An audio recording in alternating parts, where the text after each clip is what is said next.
Assalamualaikum warahmatullahi wabarakatuh. Di sini saya mau mempresentasikan mata kuliah autobiografi. Daftar isi: 1. Pemahaman autobiografi. 2. Manfaat autobiografi. 3. Bentuk-bentuk autobiografi. 4. Prosedur pengadministrasian autobiografi. 5. Aplikasi prosedur pengadministrasian autobiografi. Pemahaman autobiografi. 1. Pengertian. Autobiografi sebagai alat pengumpulan data individu dengan cara mempelajari karangan yang ditulis sendiri berupa riwayat kehidupannya pada rentang waktu tertentu. Autobiografi ini berisi tentang berbagai kejadian yang pernah dialami, sedang dialami, atau yang masih menjadi cita-cita atau harapan. Pemahaman autobiografi. 2. Penulisan autobiografi. Autobiografi ditulis oleh individu atau siswa cukup sekali dalam waktu 1 tahun. Waktu pembuatan autobiografi ini sebaiknya diselesaikan dalam kurun 1 minggu, sebab dengan tersedianya waktu siswa atau penulis dapat berpikir dan memutuskan apa yang hendak ia beritahukan atau sampaikan. Autobiografi memiliki beberapa manfaat antara lain: 1.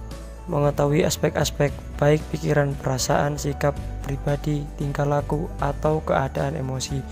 2. Mengetahui tingkat pengetahuan dan pendidikan, pengalaman, minat, bahkan tujuan atau cita-cita yang hendak diraih atau diwujudkan. 3. Sebagai dasar untuk melancarkan instrumen lain. 4. Sebagai pembanding hasil interpretasi dari data yang digali dengan menggunakan instrumen lain. Bentuk biografi. Autobiografi mempunyai 2 bentuk, yaitu 1. Berstruktur, 2. Tidak berstruktur. Autobiografi berstruktur. Apabila autobiografi itu disusun dengan struktur yang diminta oleh pengumpul data, jadi pengumpul data yang menentukan unsur-unsur apakah yang harus ditulis dalam autobiografi itu. Autobiografi tak berstruktur. Pengumpul data memberikan kebebasan kepada individu atau penulis untuk menulis autobiografinya secara terbuka tanpa ada pengarahan tentang isinya. Data yang diperlukan agar siswa tidak ragu dalam menyusun autobiografi adalah: 1. Data objektif yang meliputi pengalaman dalam keluarga, sekolah, kelompok-kelompok yang sederajat, tetangga, dan masyarakat.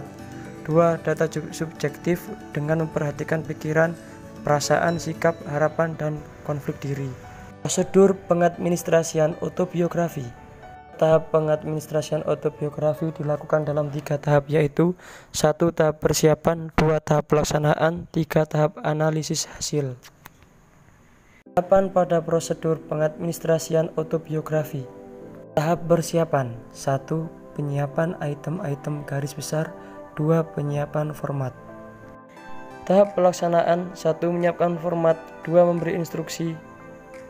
Tahap analisis hasil. 1. Menganalisis berdasarkan aspek-aspek yang ditulis. 2. Menginterpretasi. Contoh autobiografi berstruktur. Di sini adalah contoh autobiografi berstruktur. Contoh autobiografi tak berstruktur. Sungguh aku malu sekali pada hari Rabu saat mid semester gasal tahun pelajaran 2009 atau 2010. Perasaanku tidak nyaman. Aku merasa tidak siap untuk mengikuti mid semester. Kemarin sepulang mid, aku dan kawan-kawan jalan-jalan ke mall karena ada oprel pakaian. Sampai rumah sudah jam 5 sore. Setelah membantu pekerjaan rumah sebagaimana biasa, aku mandi setelah sholat maghrib. Aku lanjutkan makan malam sambil nonton opera Van Java. Malam itu aku lupa belajar. Pagi-pagi jam 4:30 aku bangun. Setelah sholat subuh aku membuka buku dan catatan sosiologi. Saya merasa tidak ada nyantol 1 kalimat pun ketika aku baca buku dan catatanku. Saya putuskan membuat contekan dengan kertas yang saya potong selebar 5 cm. Saat tes mid semester berlangsung, keringat dinginku mulai mengalir dari tengkuk ke punggung. Aku gelisah karena banyak soal yang belum terjawab. Saya akhirnya mencoba menyontek dari contekan yang sudah saya masukkan di BH-ku. Pelan-pelan saya tarik ke kertas contekan itu sambil melirik ke sana kemari mencari posisi pengawas. Aman batinku. Kedua pengawas sedang berbisik-bisik di dekat pintu. Sekian dari presentasi saya. Terima kasih.